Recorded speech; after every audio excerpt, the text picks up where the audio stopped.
बिस्मिल्लाहिर्रहमानिर्रहीम। अस्सलाम वालेकुम। जमाई सेशन सामियात का बाब नंबर 14, उन्वान सुलह हुदैबिया। आज हम सुलह हुदैबिया के बारे में पढ़ेंगे। 6 हिजरी में मुसलमानों और कुरैश मक्का के माबीन एक मुआहदा तय पाया जिसे तारीख़ में सुलह हुदैबिया कहते हैं। 6 हिजरी में हुज़ूर पाक सल्लल्लाहु अलैहि वसल्लम ने ख्वाब देखा कि आप सल्लल्लाहु अलैहि वसल्लम मस्जिदुल हराम में दाखिल हुए हैं। आप सल्लल्लाहु अलैहि वसल्लम ने बैतुल्लाह का तवाफ़ किया और उम्रा अदा किया। आप सल्लल्लाहु अलैहि वसल्लम ने अपना ख्वाब सहाबा कराम को सुनाया। इन्हें बहुत खुशी हुई और आप सल्लल्लाहु अलैहि वसल्लम और आपके सहाबा कराम ने उम्रा के लिए इहराम बांधा ताकि लोगों को इत्मीनान हो जाए कि मुसलमान जंग के इरादे से मक्का नहीं जा रहे।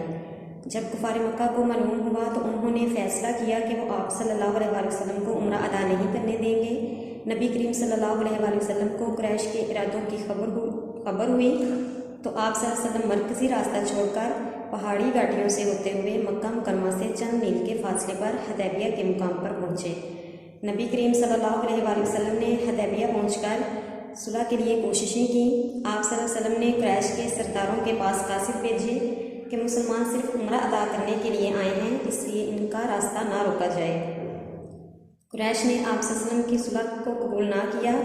जब कुरैश मक्का के साथ बातचीत नतीजा खैर साबित ना हुई तो आप सल्लल्लाहु अलैहि वसल्लम ने हज़रत उस्मान गनी को अपना सफ़ीर बनाकर कुरैश मक्का के पास भेजा। हज़रत उस्मान गनी के मक्का में ज़्यादा देर तक रुके रहने से मुसलमानों में अफवाह फैल गई कि हज़रत उस्मान गनी को शहीद कर दिया गया है। जब नबी करीम सल्लल्लाहु अलैहि वसल्लम को हज़रत उस्मान गनी की शहादत की खबर मिली तो आप सल्लल्लाहु अलैहि वसल्लम ने एक दरख्त के नीचे तमाम मुसलमानों से बैत ली कि वो इस वक्त तक मैदान जंग नहीं छोड़ेंगे जब तक हज़रत उस्मान की शहादत का बदला ना ले लें। आप सल्लल्लाहु अलैहि वसल्लम ने खुद अपने हाथ को हज़रत उस्मान का हाथ देकर हज़रत उस्मान की तरफ से बैत की। इस बैत को बैत रिज़वान कहते हैं। जब कुरैश मक्का को मुसलमानों के बारे में पता चला कि वो इस तरह की बैत कर रहे हैं तो वो घबरा गए और उन्होंने फ़ौरन सहीद बिन अमर को सुलह के मामला तय करने के लिए भेजा। ये सुलहनामा हुदैबिया के मुकाम पर लिखा गया, इसलिए इसे सुलह हुदैबिया कहते हैं।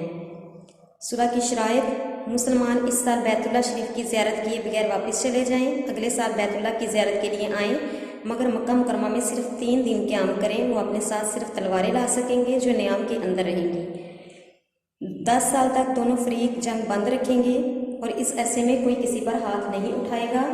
अरब कबाइल मुसलमानों या कुरैश में किसी का भी साथ देने में आज़ाद होंगे और जो कबीला जिस फरीक में शामिल हो जाएगा वो इस फरीक का जुज़ समझा जाएगा और दूसरा फरीक इसके खिलाफ जंगी कार्रवाई में हिस्सा नहीं लेगा। कुरैश मक्का का कोई आदमी भाग कर मुसलमानों के पास चला जाए तो वो उसे वापस करने के पाबंद होंगे, लेकिन मुसलमानों का जो आदमी कुरैश के पास चला जाएगा कुरैश उसे वापस नहीं करेंगे। सुलह हुदैबिया की शराइत बज़ाहिर मुसलमानों के हक़ में ना थी, लेकिन बाद में होने वाले वाक़यात ने साबित कर दिया कि ये सुलह इनके आने वाले दिनों में फ़तह नुसरत का पेश ख़ैमा साबित हुई। अल्लाह ताला ने इस सुलह को फ़तह मुबीन यानी खुली फ़तह करार दिया। तो आइए इस सबक से मुतल्लिक़ मश्क़ को हल करते हैं। सवाल नंबर 1 है, सुलह हुदैबिया का पस मंज़र बयान करें। इसका जवाब सफ़ा नंबर 33 पे है। सुलह हुदैबिया का पस मंज़र पूरा पैराग्राफ आपने याद करना और लिखना है। सवाल नंबर 2 है, बैत रिज़वान से क्या मुराद है। इसका जवाब सफ़ा नंबर 34 पे है। बैत रिज़वान मुकम्मल पैराग्राफ है। सवाल नंबर 3 है, सुलह हुदैबिया की कोई सी 3 शराइत लिखें। इसका जवाब भी सफ़ा नंबर 34 पे है। सुलह की शराइत यहाँ 4 दी हुई हैं, आपने इनमें से कोई 3 अच्छे तरीके से याद करनी और लिखनी है। तो स्टूडेंट्स, ये थे मुफस्सल सवाल जो आपने अच्छे तरीके से याद करने और लिखने हैं। तो आइए अब हम अपने मुख्तसर सवालात करते हैं। सवाल नंबर 1 है, सुलह हुदैबिया से क्या मुराद है। जवाब: हुदैबिया मक्का मुकरमा से 11 किलोमीटर के फासले पर एक मुकाम है। यहाँ पर 6 हिजरी में मुसलमानों और कुरैश मक्का के माबीन एक मुआहदा तय पाया जिसे तारीख़ में सुलह हुदैबिया कहते हैं। सवाल नंबर 2, नबी करीम सल्लल्लाहु अलैहि वसल्लम ने हुदैबिया पहुँचकर किसे कुरैश मक्का के पास भेजा। जवाब: नबी करीम सल्लल्लाहु अलैहि वसल्लम ने हुदैबिया पहुँचकर कबीला बनु खुज़ैमा के सरदार बदील बिन वर्का को अपने कबीला के चंद अफराद के साथ कुरैश मक्का के पास भेजा। सवाल नंबर 3, नबी करीम सल्लल्लाहु अलैहि वसल्लम ने हज़रत उस्मान गनी को मक्का क्यों भेजा। जवाब: जब कुरैश मक्का के साथ बातचीत नतीजा खैर साबित ना हुई तो नबी करीम सल्लल्लाहु अलैहि वसल्लम ने हज़रत उस्मान को अपना सफ़ीर बनाकर कुरैश मक्का के पास भेजा। सवाल नंबर 4 है, कुरैश मक्का ने हज़रत उस्मान गनी को क्या पेशकश की। जवाब: जब वो मक्का पहुँचे तो कुफार ने इनसे कहा کہ آپ چاہیں تو خانہ کعبہ کا طواف کر لیں، لیکن ہم دوسرے مسلمانوں کو اس کی اجازت نہیں دیں گے۔ سوال نمبر 5، صلح حدیبیہ میں مسلمانوں کے لیے کیا سبق ہے؟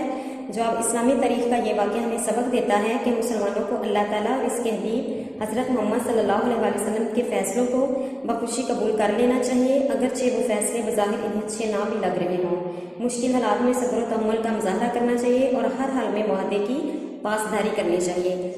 اس سبق کی معروضی کو نوٹس پر حل کر دیا گیا ہے، آپ اس کے مطابق اپنی کتابوں پر حل کر لیں۔ شکریہ۔